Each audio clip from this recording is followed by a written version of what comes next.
दोस्तों पिछले कुछ टाइम से WWE कंपनी के हालात हमें काफ़ी बुरे देखने को मिल रहे हैं, जिसके पीछे जो मेन रीज़न है वो सुपरस्टार्स के करैक्टर को बिल्ड करना और साथ ही साथ उनकी जो क्रिएटिव स्टोरी लाइन्स है उसको फंबल करना। यहाँ पर WWE कंपनी को यहाँ पर यही नहीं पता होता कि इस सुपरस्टार की स्टोरी लाइन हमें पिछले हफ्ते हमने शो के ऊपर ये स्टोरी लाइन दिखाई थी और इस हफ्ते हम इस स्टोरी लाइन को एक नया एंगल यहाँ पर प्रेजेंट कर रहे हैं, जिसके बाद जो पिछली स्टोरी लाइन है उसका तो कोई मतलब यहाँ पर बनता हुआ नजर आता नहीं है और इसके बाद WWE स्टोरी लाइन्स को यहाँ पर फंबल कर देती है। WWE के पास कुछ बचे हुए कुछ ऐसे सुपरस्टार्स हैं जिनको WWE कंपनी ने बिल्ड किया। उनमें से दोस्तों एक सुपरस्टार यहाँ पर है the tribal chief, the world heavyweight champion Roman Reigns, जो कि स्टिल WWE कंपनी को कैरी करते हुए नजर आ रहा है। और WWE कंपनी ने जो रोमन रेंस के पास चैंपियनशिप वापस से भेजी है उसका रीज़न दोस्तों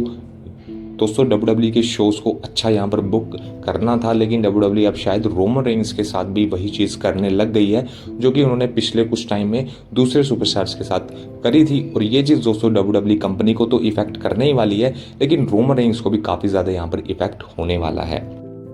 हेलो दोस्तों, welcome to my YouTube channel. चलिए फटाफट से आज के इस इंटरेस्टिंग एपिसोड को शुरू करते हैं। दोस्तों आप सभी को याद होगा कि WWE कंपनी अब पैसे के पीछे इतना ज़्यादा पागल हो चुकी है कि WWE के जो सुपरस्टार्स हैं उनकी स्टोरी लाइन के अंदर जो दूसरे प्रमोशन है यहाँ पर उनको यहाँ पर यानी कि जो सेलिब्रिटीज़ हैं उनको यहाँ पर WWE इन्वॉल्व कर देती है, जिसकी वजह से जो WWE के सुपरस्टार्स की स्टोरी लाइन है वो तो हमें देखने को मिलती नहीं है, बल्कि यहाँ पर जो सेलिब्रिटीज़ हैं वो हमें ज़्यादा यहाँ पर लाइमलाइट के अंदर देखने को मिलते हैं। जैसे कि हमने पैट मैकफी को रेसलमेनिया 42 के अंदर रैंडी ऑर्टन और कोडी रोड्स की स्टोरी लाइन के अंदर देखने को मिला था और मुझे ऐसा लग रहा था कि शायद यहाँ पर और भी सेलिब्रिटीज़ की इन्वॉल्वमेंट हो सकती है, लेकिन भाई रोमन रेंस की स्टोरी लाइन के अंदर सेलिब्रिटी की इन्वॉल्वमेंट हो जाएगी। भाई ये तो बात करना पूरा यहाँ पर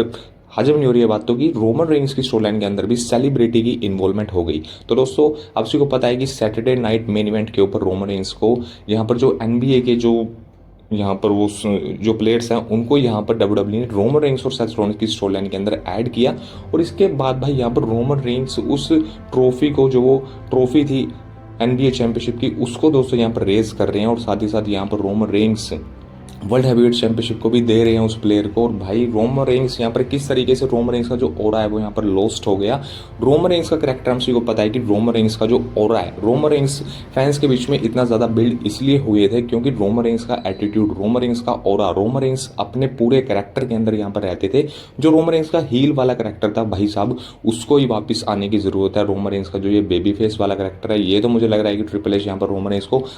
पप्पू यहाँ पर बनाने वाले हैं। और इसके बाद तो रोमन रेंस का ओरा, अब जो ये सैटरडे नाइट मेन इवेंट का शो हुआ था जिसके बाद ये पूरा सेगमेंट हमें देखने को मिला, इसके बाद तो भाई रोमन रेंस के फैंस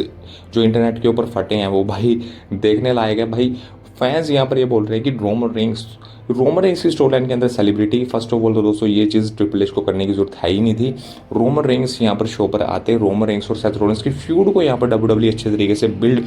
कर सकती थी, लेकिन यहाँ पर सेलिब्रिटीज़ की इन्वॉल्वमेंट हो गई, जिसके बाद तो भाई रोमन रेंस का जो ओरा है वो पूरे तरीके से यहाँ पर बर्बाद हो गया। दोस्तों जब से रेसलमेनिया 40 के अंदर रोमन रेंस ने अपनी चैंपियनशिप को लॉस्ट किया था उसके बाद वो समर स्लैम के अंदर रिटर्न करके आए, उसके बाद से दोस्तों हमें WWE के अंदर रोमन रेंस की कोई एक्टिव, यहाँ पर हम बोल सकते हैं कि इतनी अच्छी कोई स्टोरी लाइन हमें देखने को नहीं मिली। लेकिन रेसलमेनिया 42 के बाद जब रोमन रेंस ने वर्ल्ड हैवीवेट चैंपियनशिप को जीत लिया था उसके बाद दोस्तों यहाँ पर उम्मीद थी कि रोमन रेंस एक एक्टिव यहाँ पर सुपरस्टार के तौर पर हमें चैंपियन देखने को मिलेंगे और इसके बाद रोमन रेंस की हमें अच्छी स्टोरी लाइन, जो ब्लड लाइन एरा है, जो ब्लड लाइन का सिनेमा हमें देखने को मिला था उस टाइम पर रोमन रेंस के ट्राइबल चीफ वाले रेन के अंदर, वही दोस्तों सेम हमें कुछ ऐसा ही सिनेमा हमें फिर से देखने को मिल सकता है। लेकिन जिस तरीके से अब यहाँ पर रोमन रेंस की स्टोरी लाइन के अंदर हमें इस तरीके से जो रोमन रेंस की स्टोरी है वो देखने को मिल रही है, तो भाई अब तो रोमन रेंस बिल्कुल यहाँ पर पप्पू से देखने को मिले हैं।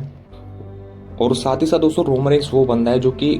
जो भी स्टोरी लाइन रोमन रेंस की यहाँ पर बुक होती है WWE कंपनी के अंदर, उसके अंदर रोमन रेंस खुद भी ये बात बोलते हैं कि मुझे इस तरीके से इस स्टोरी लाइन के अंदर काम करना है, इस तरीके से हम इस पेज के ऊपर इस स्टोरी को लिखने वाले हैं। यानी कि रोमन रेंस की भी यहाँ पर इन्वेस्टमेंट पूरी तरीके से होती है। रोमन रेंस को यहाँ पर पूरा क्रिएटिव कंट्रोल है कि रोमन रेंस अपनी स्टोरी लाइन को किसी भी तरीके से यहाँ पर लिख सकते हैं। लेकिन फिर भी यहाँ पर रोमन रेंस ने किस तरीके से इस सेगमेंट को करने के लिए हाँ बोला, भाई ये चीज़ तो रोमन रेंस को ही अब पता होगी रोमन रेंस ने क्या उनके माइंड में आया। लेकिन मैं ये बात दोस्तों यहाँ पर फिर से रिपीट करना चाहता हूँ कि भाई रोमन रेंस की स्टोरी लाइन से सेलिब्रिटीज़ को दूर रखो। कोई भी अच्छी स्टोरी लाइन है उसके अंदर सेलिब्रिटीज़ को इन्वॉल्वमेंट करने की जरूरत है नहीं है। वो WWE के सुपरस्टार्स ही अपनी स्टोरी लाइन्स को काफ़ी अच्छे तरीके से यहाँ पर बिल्ड कर सकते हैं। तो भाई अब समर स्लैम के अंदर सेथ रॉलिंस और रोमन रेंस का मैच होने वाला है। इसकी जो प्रेडिक्शन वीडियो है वो भी दोस्तों चैनल के ऊपर जल्दी आपको देखने को मिल जाएगी। अब दोस्तों चैनल के ऊपर रेगुलर आपको वीडियोस देखने को मिलने वाली है। पिछले कुछ टाइम से दोस्तों वीडियोस चैनल के ऊपर आ नहीं रही थी, लेकिन अब दोस्तों चैनल के ऊपर रेगुलर वीडियोस आपको देखने को मिलने वाली है। तो रोमन रेंस के इस जो ये पूरा सेगमेंट हमें देखने को मिला, इसके बारे में आपके क्या थॉट्स हैं ये आप कमेंट्स के अंदर बता सकते हो। और चैनल को सब्सक्राइब कीजिए, वीडियो को लाइक कीजिए। मिलते हैं आप सभी से अपनी अगली वीडियो के अंदर। Take care and good bye. जय हिंद, जय भारत।